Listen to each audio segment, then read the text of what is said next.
Hey YouTube, in this video I'm going to be doing a quick unboxing of the AVerMedia Live Gamer Bolt. So this is a Thunderbolt based capture card, not a USB capture card, a Thunderbolt capture card.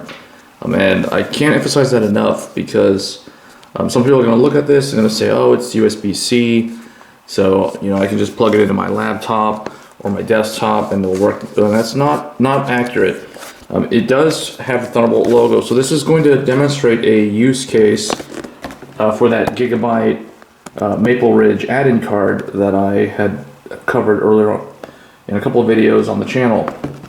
So this is actually a very good capture card. It can do 4K 60 with HDR, so it can capture HDR, and then if you're at lower resolutions, if you go down to like 1080p for example, you can capture 240 FPS, so that's very, very good. But this is actually a really, really nice capture card. So for those wondering what this is most equivalent to, if you're talking about internal capture card, this is essentially the 4K, so the Live Gamer 4K, in an enclosure, external enclosure using Thunderbolt. So that way they're able to get the correct type of bandwidth that you would see on like a 4K, for instance, which you can also do 4K 60 HDR. So this is the internal version, but we're going to be covering the external version. The main gist of it is you do need to have a Thunderbolt based port, so you would need something like the add-in card if you're on desktop, or if you're on laptop, you need to make sure that you have the Thunderbolt logo, and it must be Thunderbolt 3 or Thunderbolt 4. Thunderbolt 4 is backwards compatible with Thunderbolt 3. But it does say on the box Thunderbolt 3, so that is a system requirement. So that would typically be, if we're talking Intel, most of the 11th and 12th gen motherboards should have support for that. If not, you can add the add-in card to the Intel platform.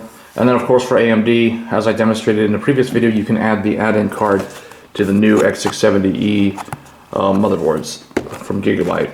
And in the case of Asus and ASRock, they do already include USB 4, which should be backwards compatible with Thunderbolt. Now, I won't be able to verify that because I do not have those motherboards, but they should work based off of everything that I've read. But let's take a look here at what's inside. So we open this up, you get the very nice looking, does seem like a very premium product.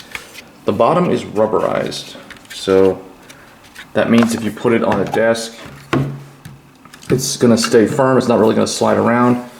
I think the front is really just an RGB light strip, and then it looks like you have a fan, or it looks like it's hard for it to show on camera there, but this is a grill.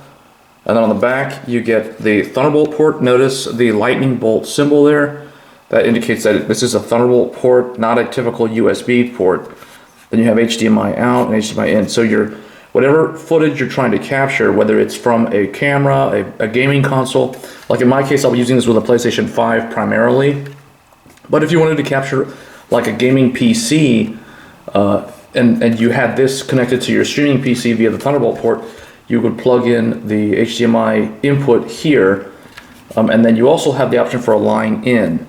Which is really nice. This is actually something that they used to have on their older internal capture cards, like the original AVerMedia Live Gamer, but unfortunately the internal 4K card doesn't have this line in. But that's really nice if you wanted to connect like a DAC or something, you wanted to capture the audio from that. And that's kind of it. So it's relatively compact. It's about the same size as the internal capture card. So I have a feeling that what's in here is basically the internal capture card with a couple of other added functionality for, of course, the Thunderbolt, and then you have that line in. So that's basically it. And then the other contents in here, so there's this nice like foam padding, and then underneath here you get an HDMI cable. So it's nice that they include one. And then you have a 3.5 millimeter audio cable, and then of course you're going to need the Thunderbolt cable. So you can see the Thunderbolt, it's got a 3 indicating that it's Thunderbolt 3, or it needs to be Thunderbolt 3. The port needs to be Thunderbolt 3 that it connects to. You get I guess this is a quick start guide. So it's pretty straightforward. But yeah, so I'll be doing some game streaming with this particular capture card. We're going to show how to set it up with an AMD Ryzen based system. I'm using one of the Thunderbolt ports on this Thunderbolt 4 add-in card. And if you like this type of content and you're interested in technology, like high-end enthusiast grade technology like this, if you're interested in getting one of these but you don't know if your system's going to run it, you can leave a comment below and let me know well, you just tell me what you're running, and I'll reply back when I can.